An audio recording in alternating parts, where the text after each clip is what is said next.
Ano nga ba ang riba? Ang literal na kahulugan nito ay sobra, dagdag o tubo na walang kapalit na bagay o pakinabang. Sa makatuwid, wala itong counter value at hindi nagiging pantay ang palitan ng salapi.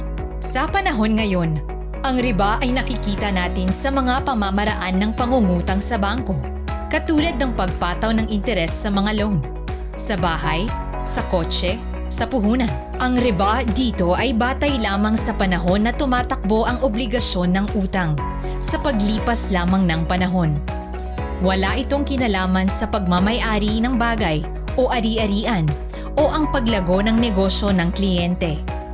Ang tinitingnan ay obligasyon na magbalik ng mataas na salapi sa naunang inutang. Ang riba ay pinagbabawal sa pananalapi dahil ang pera, sa tingin ng Sharia, ay dapat na umiikot sa ekonomiya. Hindi ito isang ari-arian na dapat tinatago at tinutubuan. Ang presyo ng isang bagay ay dapat hango sa paggamit nito, kaya ang paggamit ng istruktura o building ay may renta o upa. Ang pagtatrabaho ay may sweldo at ang pagnenegosyo ay may kita. Hindi rapat ang pera na ginamit sa puhunan ang may tubo, kung hindi ang paggugol ng negosyante sa puhunan. Kaya ang pera ay dapat hindi binibigyan ng renta dahil ito ay hindi nakakalikha ng kalakal o serbisyo mismo. Ang riba na nakikita natin ngayon ay nagpapatong ng presyo dahil lamang sa paglipas ng panahon. Ngunit ang oras ay hindi tinitingnan na yaman na may presyo na binabayaran. Time is not a counter value. Ang puhunan ay dapat ginagamit sa pagbalanse ng pagpupuhunan sa katumbas na posibilidad ng pagkalugi.